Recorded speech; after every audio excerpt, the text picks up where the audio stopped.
Bartholomew Town, bringing Rhode Islanders closer to their world since 2018. Brought to you in part by the University of Rhode Island Online, Newport Film, Half Street Group, Navigant Credit Union, and the Audubon Society of Rhode Island. Bartholomew Town. Welcome into Bartholomew Town. I'm Bill Bartholomew from the Mayor's office at Providence City Hall. I sit down with Mayor Brett Smiley. Hey, Bill. Good morning. I'm great. How are you? I'm great. There's a lot of things happening in the city that deserve attention and time right now, but we're going to start with some arts-oriented things. I saw a photo that you were with Yo-Yo Ma and gave him the key to the city. We're kind of reversing what we would normally get into here, but let's elevate the arts. What was that about? It was great. He was a special guest performer at the Rhode Island Philharmonic's annual gala, annual event. It was their 80th anniversary.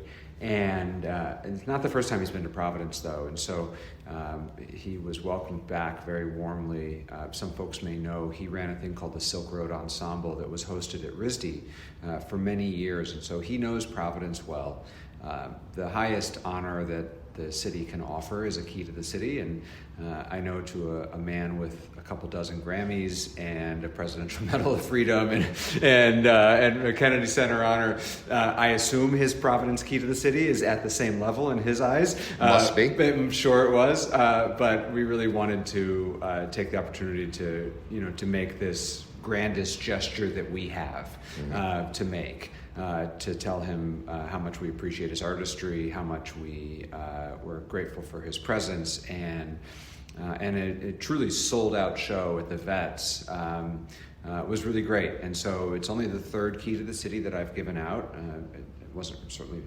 We try to do it.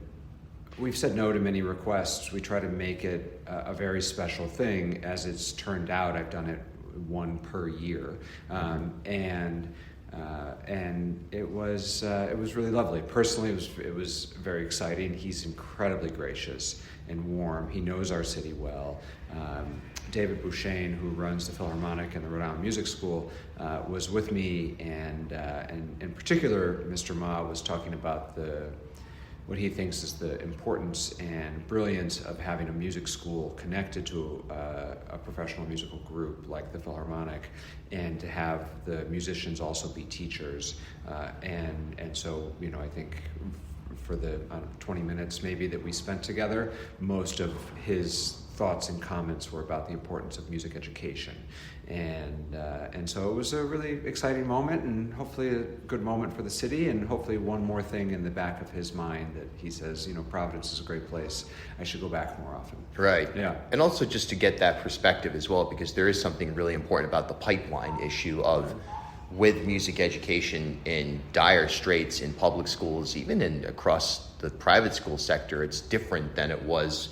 You think of the school band or something like that, probably from when we were in school. It's diminished significantly. So the private sector, or the quasi-public, however you want to put it, really does play a huge role in shaping the future of arts education. For sure, and the fundraiser for the Philharmonic also goes towards the music school, and the Rhode Island Philharmonic Music School has multiple programs that are need blind, and so regardless of an individual aspiring musician's ability to pay, they've got great access programs to make sure that music education is available to everyone. And to sort of tie it all together, he was performing a cello concerto by Dvorak that night, and he went on to tell a story, both privately and then from the stage, that Dvorak was in the U.S. for about 2 years. This is in the late 1890s, and was a music teacher while he was here. And the sort of descendants of his music education were people like Duke Ellington and others. And so, in that same vein, that one spark you create with a student goes on to be the next Yo-Yo Ma, and then that person gets educated by someone else, and so it continues to have this kind of spark of creative brilliance in our lives. And so it was great, and it was a fun evening. Speaking of creative brilliance, yeah. PVD Fest. It's coming back. So we've got some announcements here. We're Yeah. taping this on a Monday, and as people hear it, most of this will have been released. So what can you tell us executive summary PVD Fest 2025.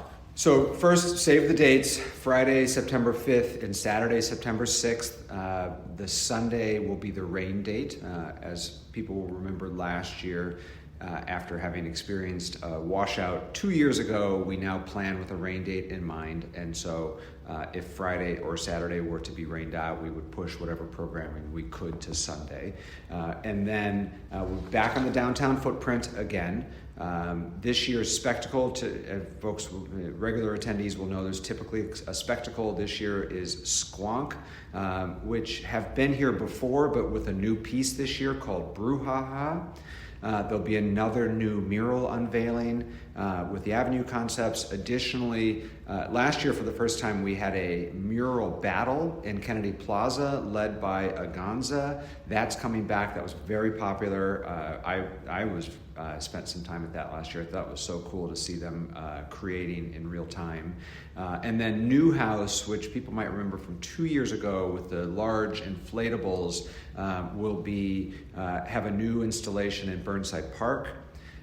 There's going to be a Battle of the Bands again, and then new this year, our friends Jawan Wilson and Angel Newman, who are well known in the community, they're starting a new high energy 3-round hip hop competition called Move That Crowd, and so they will be bringing that new. And then finally, because last year, if you'll recall, the Providence ice skating rink was still under construction.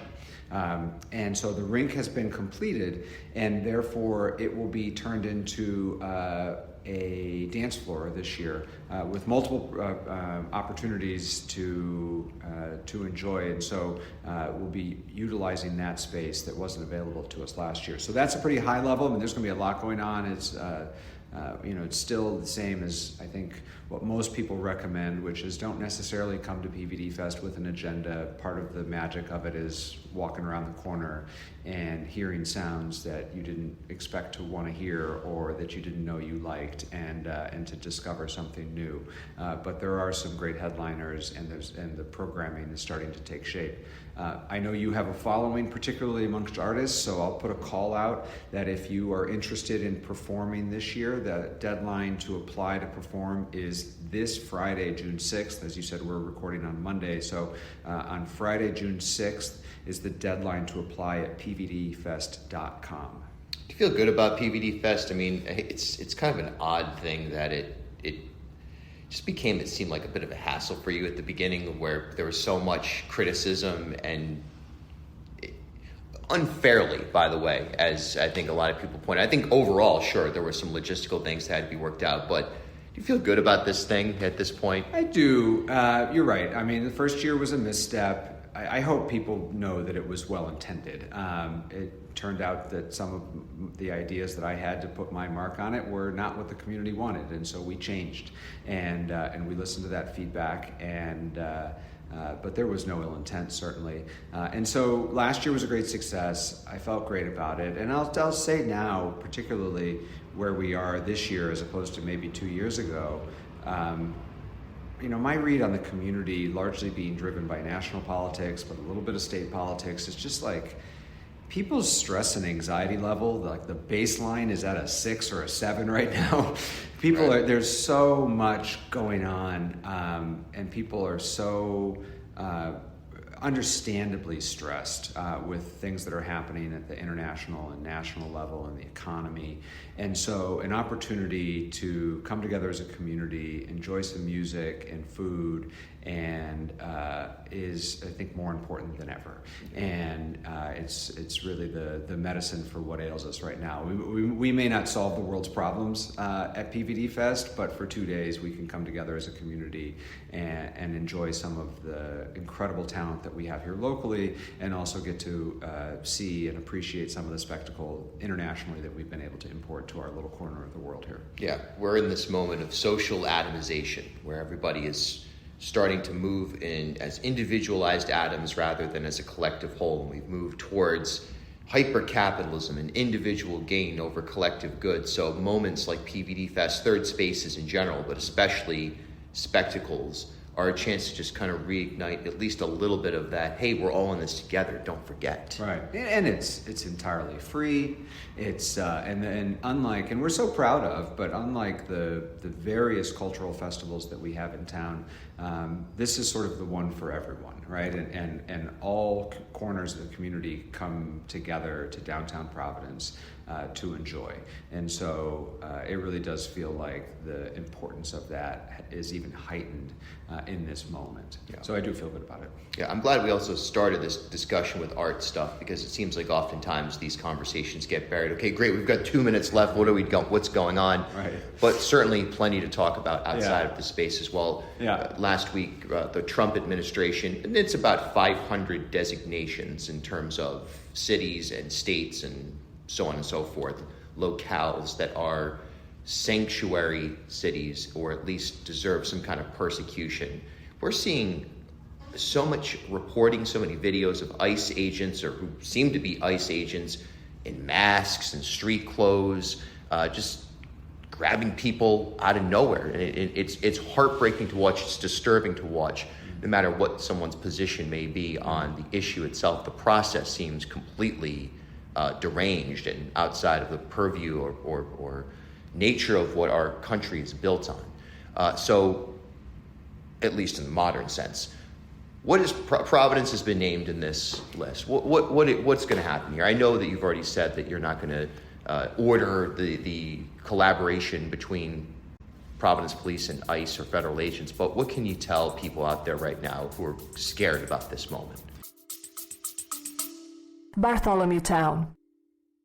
Are you ready to take the next step in your career? At URI Online, they offer business and leadership-focused programs designed to fit your life. Whether your goal is to advance your career in fields like public administration, supply chain management, or training and development, their online programs provide the flexibility you need with a high-quality education you deserve. Learn more from experienced faculty and collaborate with a network of professionals, all from the comfort of your home or wherever life takes you. Visit uri.edu/online to explore programs and start building your future today. URI Online. Learn anywhere with us. Birds are disappearing from our landscape at a rapid pace. Over 1/3 of those breeding on Audubon Society of Rhode Island's wildlife refuges are in decline. Climate change has taken a toll on their migration, nesting, and food sources. While science is highlighting the problem, Audubon is working on real solutions with a plan to rapidly reduce their carbon emissions. The organization will be free of fossil fuels by 2030, with renewable energy powering Audubon's buildings, equipment, and vehicles. To shape our future, all of us must act. Learn more about Repowering Audubon, their avian research, and how you can join their fight for climate resiliency.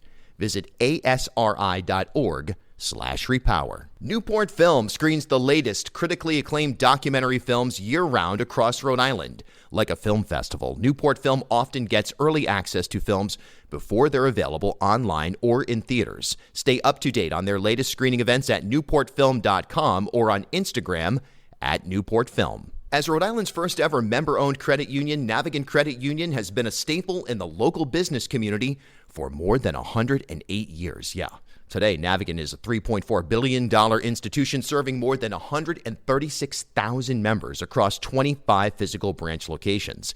But since its founding in 1915, the mission has never changed. Navigant Credit Union's team of financial professionals have remained committed to improving the financial well-being of the families, businesses, and communities they serve across Rhode Island. Learn more at navigantcu.org. Half Street Group brings a new generation's perspective to leadership communications, strategic public relations, and digital marketing. Half Street helps organizations and leaders take control of their own stories and manage their reputations. They get results for their clients by focusing on audience, message, and culture, and by leveraging their decade-long relationship with media and opinion leaders in the Ocean State and throughout New England. Join me and Half Street Group founder and president Mike Rea for a conversation every month about news of the day, the hottest media analysis, and a look behind the scenes at how impactful leaders drive conversations. Learn more at halfstreetgroup.com.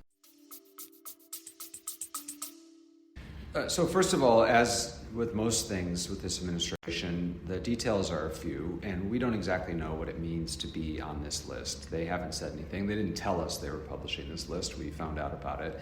And there doesn't appear to be a lot of rhyme or reason to it.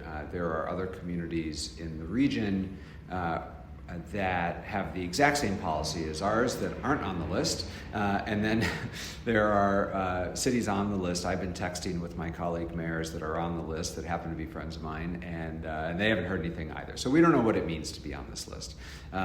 We do know what our policy is. It has been the policy for many years now, and we think it has served us well.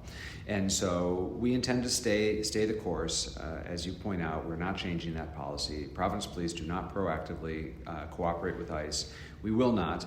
And we actually feel quite strongly we comply with federal law. And so were there to be some threat to funding or something else that we think this is going to be used for, but we don't know, then we'll pursue legal remedy to block those cuts.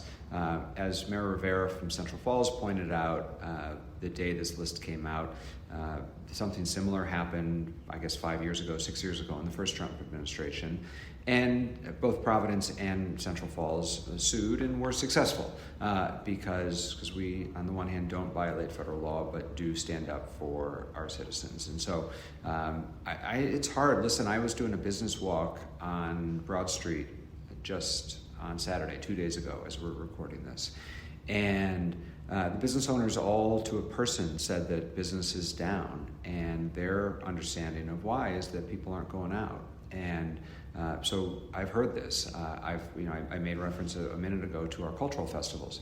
I've heard from some of our cultural festival promoters that they intend to continue this year. They think that it's important to continue this year, but they're expecting attendance to be severely diminished. All of these things are because people are scared. Immigrant communities are scared to go out. And that is so sad and so cruel. Hardworking members of our community who are afraid to go shopping or afraid to go to a festival. And so right now, the best we can do, I think, is to continue to articulate our values, continue to repeat the message that Providence Police, the Providence Schools, Providence City Government, they are all there to serve our community. None of those groups will ever ask their immigration status, that we are a welcoming city and will remain one. And then the last thing that we've been trying to do, because you pointed out, is we do a lot of sort of rumor control and myth busting. Sadly, again, it's rooted in fear, and I don't make light of it. But every time someone sees a black SUV in a minority neighborhood, there's WhatsApp, Twitter, Facebook goes wild that there's an ICE raid. And so I think for the purposes of helping manage people's fear and anxiety, we then go chase those rumors down. And in many cases, if not most cases, it's not an ICE raid. There's more to the story, but we want people to at least know the truth and the facts as best as we have them. You were on Smith Hill testifying. Ostensibly, the watered-down version of it is that you're advocating for a property tax increase that's significant, 8%. And look, the bottom line is you've made the argument that this needs to happen to plug significant gaps, particularly with Providence schools. But there's also a concern about, with the environment right now, housing crisis in particular, wages have remained stagnant, that property taxes are going to increase, people's rent is going to increase, and all of a sudden, a large chunk of the city is going to be priced out of the city. So how do you strike this balance, and what do you say to people that are going, whoa, wait a second, we can't even take on a $50 a month increase, an 8% increase if passed on to a renter could be significantly more than $50? Well, so first, you're right. This is the reason that we have a budget challenge this year is because of settlement of the schools. And so we are legally obligated to make that payment. We are legally obligated to pay our employees and pay their pension benefits. And so the city doesn't have a lot of options. We have to have a balanced budget. And, most basically, the only ways you can do that is through raising revenue or making cuts.